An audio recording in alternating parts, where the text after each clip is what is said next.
یو مولانا طالب आवाज کو وظیفه راوړي خدای مبخا امور لور ته ویلي ولی بچی هغه کټوای کې ماستدي دی طالب لای ورک ا کټوای ثابت ایوړو طالب لای ورکړه طالب ډیر خوشحال شو چې د مستدي کې څور دی چکه کټوای چې جمعه ته راوړل مولا ته تپوس کوي اما شومې نه چې بچی تاسو خو وظیفه هم نه ورکوي دا نن هم د مستو کټوای څنګه طالب لا ورکړه ویلې استاد جی دا پیشو جوټه کړې و نو مور مې ویلې چې تو یو یم مولا لای ورکي پیشو جوټه کړې مولا ما ناړي غوندې و کټوای واغسته پس مکه وښته چې ویښته نو ما تشو اجینای په جړا شو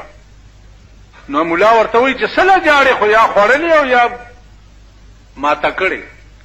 ولنا مستو پس نه جاړم د کټوای کې به مې د شپې نیا متیازې کولې نو نیا به مې وای چې کټوای دې سکړه وਹੀ به مې تاسو دا کنه ده